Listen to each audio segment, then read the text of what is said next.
안녕하세요. 가정고등학교 교사 김양현입니다. 지금부터 국어 수업에서 실천할 수 있는 인성교육 수업 사례를 안내해 드리겠습니다. 삶의 성찰과 관련된 성취 기준이 국어 교과서에 구현된 양상을 살펴보면 보통 삶을 성찰하며 한 권의 책 읽기, 나를 성장시키는 문학, 문학을 읽는 보람 등의 단원으로 인물의 성장 과정 파악하기, 인물과 유사한 경험을 떠올려보며 자신의 삶 성찰하기, 작품 속 인물이 되어 편지 쓰기 등의 활동으로 구성되어 있습니다. 검정 교과서에서는 활동 중심 수업의 장점을 살려 소설 읽기가 이해 차원에 머무르지 않고 다양한 활동을 통해 소설의 내용이 학습자의 삶에 긍정적인 영향을 미칠 수 있도록 잘 구성되었습니다.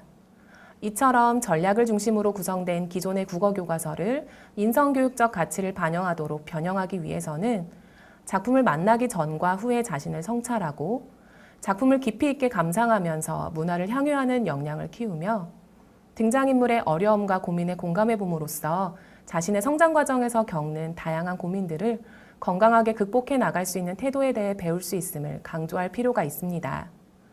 공강적 문학 소통 모델을 적용한 수업은 텍스트와의 만남, 소통, 내면화로 이루어집니다. 그에 따라 이 수업은 모두 2차 시로 설계되었습니다. 1차 시는 텍스트를 만나기 전 자신과의 대화와 텍스트와의 만남과 소통을 중심으로, 2차 시는 독자 간의 소통과 텍스트를 만난 후 자신과의 대화, 그를 통한 내면화를 중심으로 구성되었습니다. 이러한 수업의 흐름 그대로 1차 시와 2차 시를 수업에 반영할 수도 있겠지만 각각을 기존의 국어 수업을 보완하는 사례로 이해하시면 됩니다. 또한 교과서에 제시된 제재가 성취 기준에 따라 선정된 것이고 이 수업 또한 성취 기준에 따라 설계되었기 때문에 교과서의 제재로 교체하여 안내해드리는 활동을 적용하셔도 됩니다. 그럼 지금부터 수업을 안내해드리겠습니다. 본 수업 안내 영상은 실제 수업을 마이크로 티칭 방식으로 축약한 것이 아니라 수업의 흐름을 따라가면서 본 지도 자료를 어떻게 활용하시면 되는지를 브리핑하는 방식으로 진행하겠습니다.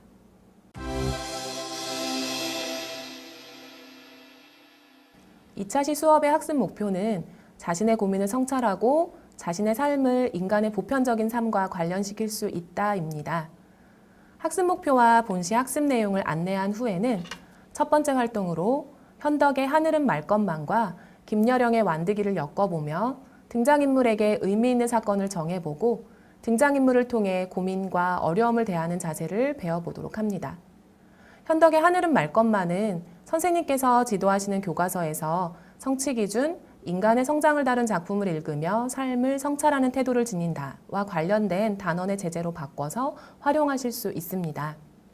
학생들은 1차 시 활동에서 인상적인 인물과 의미 있는 사건을 정해본 것을 떠올리며 각자 모둠별 토의에서 자신의 의견을 발표하며 의미 있는 사건을 한 가지로 정해보도록 합니다. 더불어 현덕의 하늘은 말 것만에서도 인상적인 인물과 의미 있는 사건을 한 가지 정해봅니다. 그리고 그 이유를 정리하여 발표합니다. 선생님께서는 모둠 활동이 다양한 생각을 공유하는 장이 될 수 있도록 선정한 인물이 주인공 한 명에 치우치지 않도록 다양한 인물을 골고루 선정하게 해주셔도 좋습니다. 그러나 모두가 주인공을 골랐다 하더라도 의미 있는 사건이 다양하게 선정될 수 있는 분위기로 이끌어 인물의 관점에서 의미 있는 사건을 정해보고 그 이유를 토의를 통해 새롭게 발견하도록 지도해 주시기 바랍니다.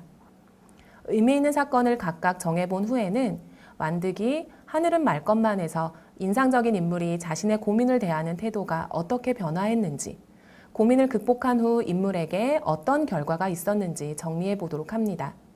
이를 통해 학생들이 고민을 대하는 태도에 대해 깊이 생각해 보도록 지도합니다. 두 번째 활동은 고민 상담소입니다. 학생들은 소설을 감상하며 등장인물에 공감해보고 고민을 대하는 태도, 고민의 가치가 무엇인지 나름대로 생각해본 경험을 갖게 되었습니다.